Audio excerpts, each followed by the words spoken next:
Je pensais la trouver là, dans l'antre de l'association.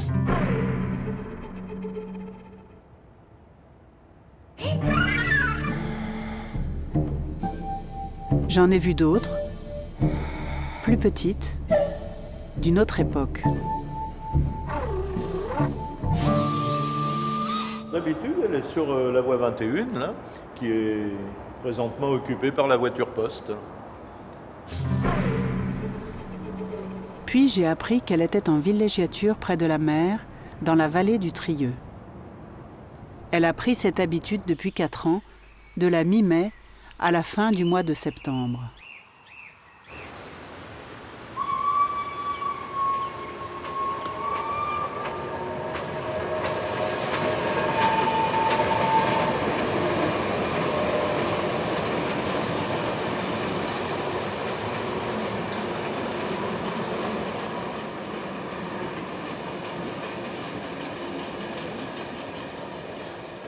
Tout simplement, elle vient par le réseau ferré français, par la ligne classique Paris-Brest.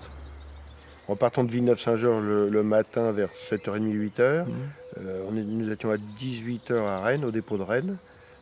Le lendemain, on s'est levé à 2h du matin, le lendemain, le mardi, pour faire des tâches assez rapidement, d'ailleurs, graissage, remonter le feu. Refaire le feu, oui. Et puis partir.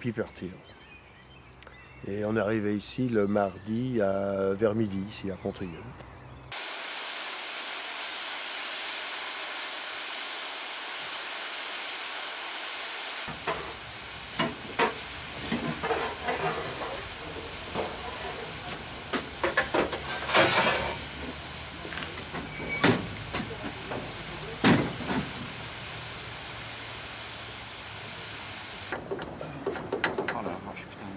Pas grand chose.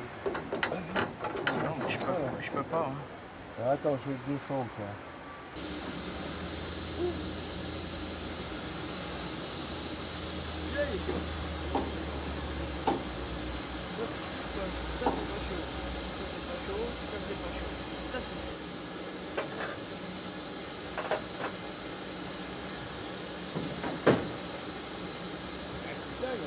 Attention Guy, il va mettre la pompe.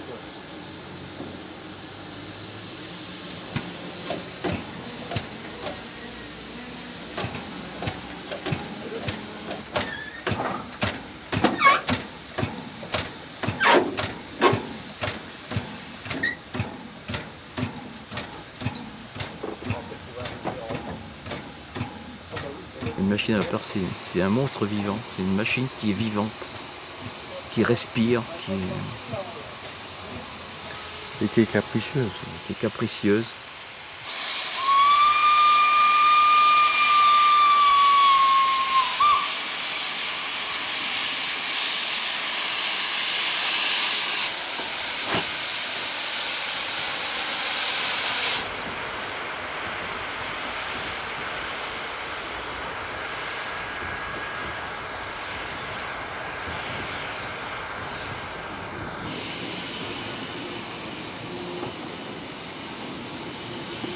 Propriété de la Fédération des Amis du Chemin de Fer qui l'a sauvée du chalumeau en 1984, elle a été confiée à l'association Matériel ferroviaire et patrimoine national pour sa remise en état, puis pour sa gérance. Issue de plans français et sortie des ateliers allemands Henschel und Sohn en 1912, elle assurera un service de train express sur le réseau Paris-Lyon-Marseille avant de rejoindre le réseau Nord en 1950. 1958 marque son record. Elle parcourt cette année-là 60 955 km. Sa carrière prendra officiellement fin le 11 septembre 1971 à Calais, après 59 ans de service et plus d'1 million de kilomètres au compteur.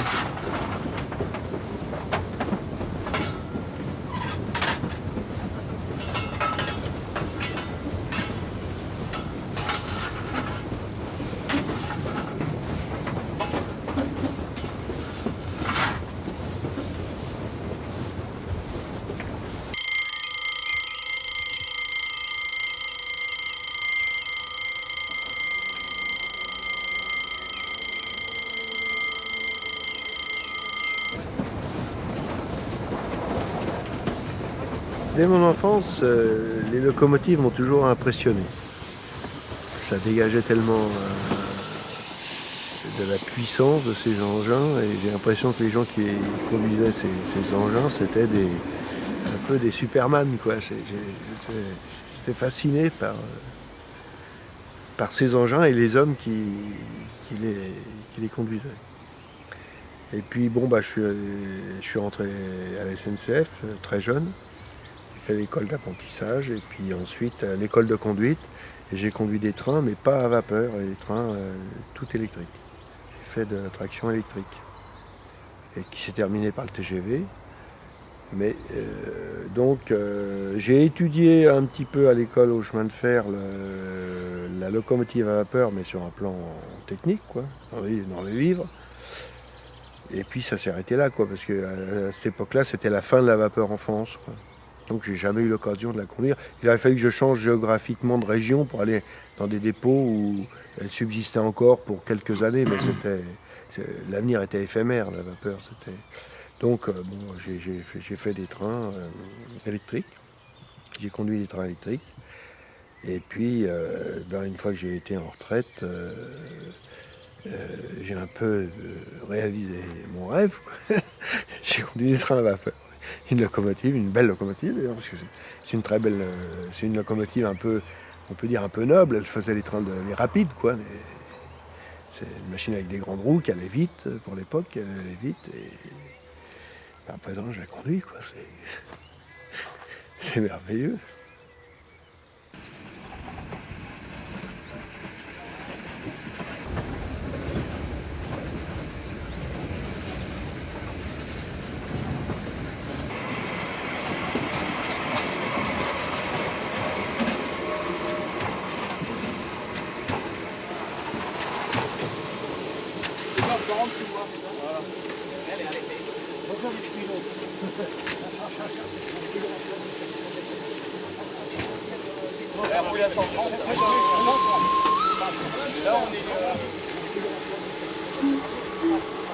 Venez nous voir tout à l'heure.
Personne dehors, dessous là.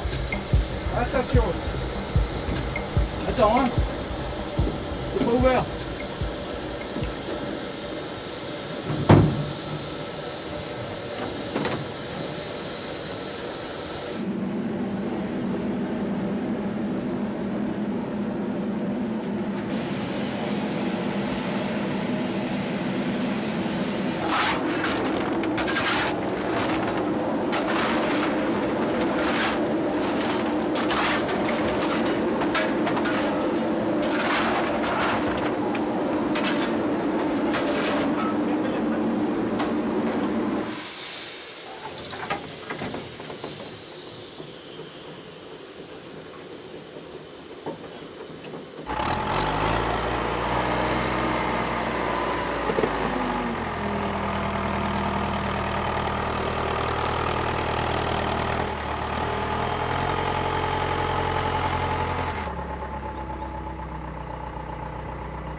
Une demi-tonne de charbon et 4000 litres d'eau lui seront nécessaires pour un aller-retour entre Pontrieux et Paimpol.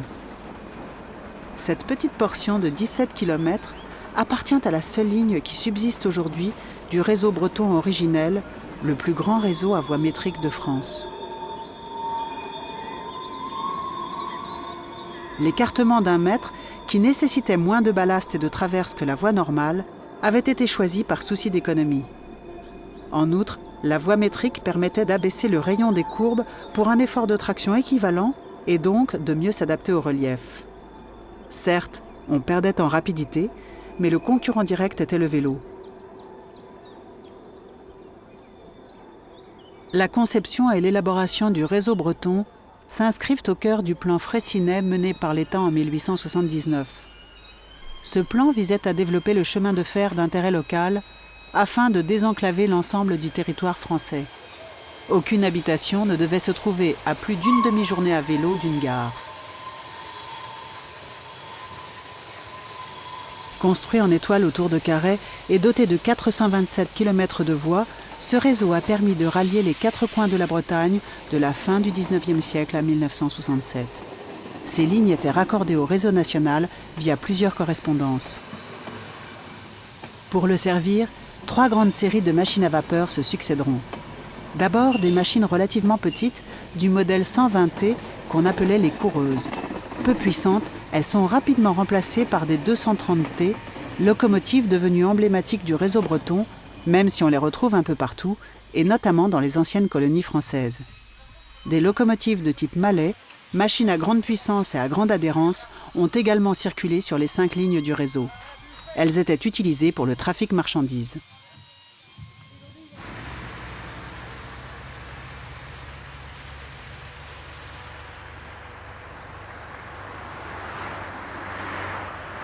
À l'instar des autres lignes de chemin de fer secondaires qui ne peuvent résister au développement automobile, le réseau breton connaît son coup de grâce en 1967.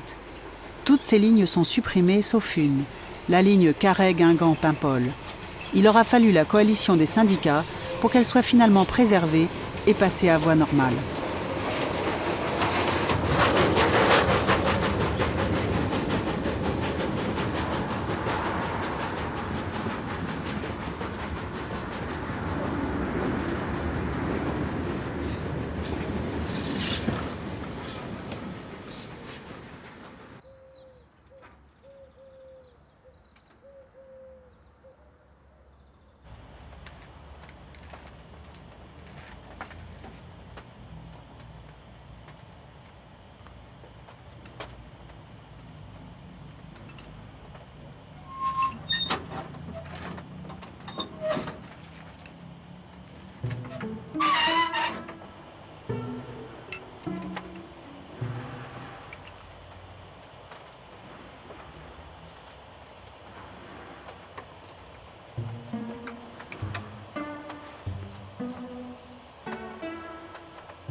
Il n'y a pas de multiple, je crois qu'on l'a dit. Non, on va trouver une solution. On a du serre-joint dans la BKD. Des presses. Oui. Il faut qu'on trouve des bouts de tubes.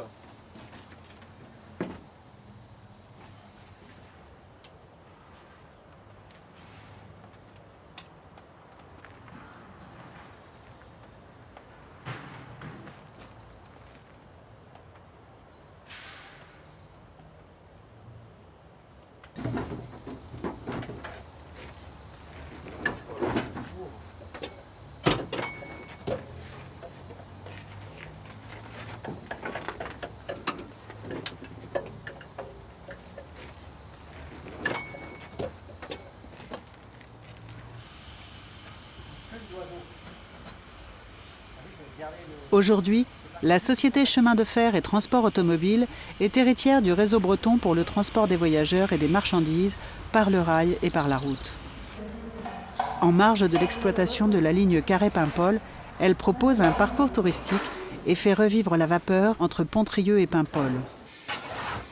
À la mémoire des 230 T qui roulaient autrefois sur le réseau, la Pacifique 231 fait le voyage durant les 4 mois de la belle saison.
Ça, vous faire un coup.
Il y a beaucoup de personnes d'un certain âge qui connaissent encore la vapeur, mais c'est surtout pour les gamins, les enfants. Il faut leur expliquer parce qu'ils ne savent pas du tout ce que c'est. Ils sont à côté de ça, ça fait du bruit, c'est chaud, c'est gras, c'est sale, il y a du charbon. Qu'est-ce que c'est que du charbon? Le locomotive à vapeur, c'est ça, hein, c'est la vue, le bruit, l'odeur, les sensations, le toucher, la chaleur. Et ça n'existe plus.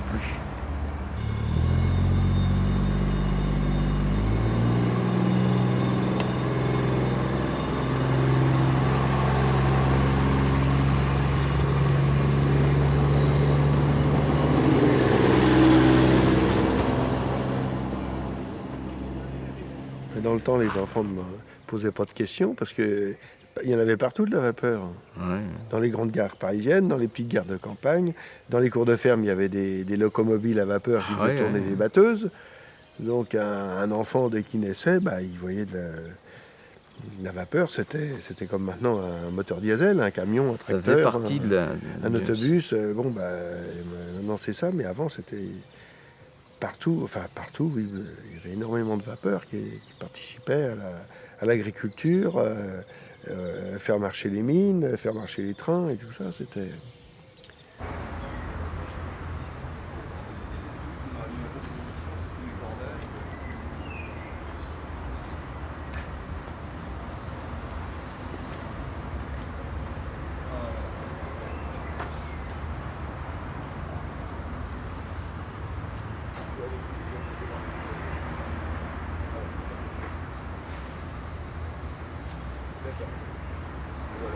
On t'arrête.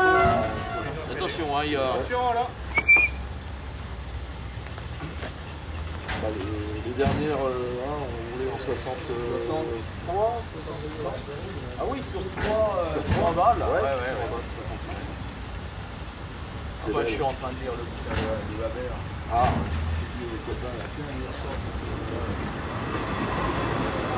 J'ai eu la chance de voir la fin de la vapeur en France.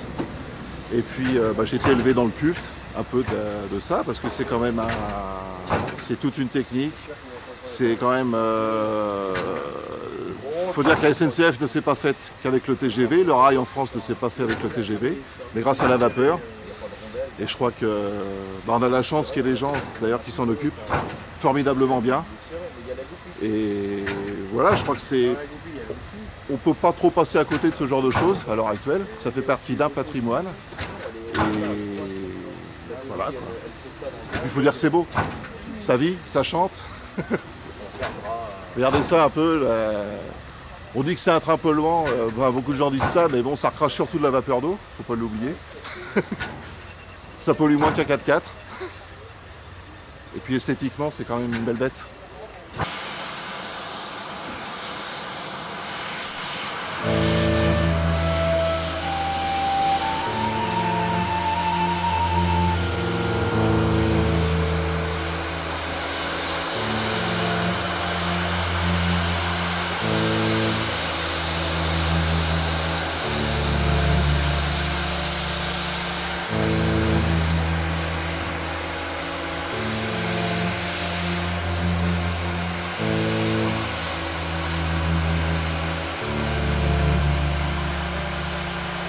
Non, puis il y a une certaine... Enfin, vous avez peut-être trouvé ça drôle, mais une certaine sensualité dans ces machines-là. On ne trouve pas dans les caisses modernes, les caisses à savon, quoi. Parce que là-dessus, quand vous voyez les roues, la mécanique, c'est fin. Il y a une impression de vitesse, quoi. Même à l'arrêt. Même à l'arrêt.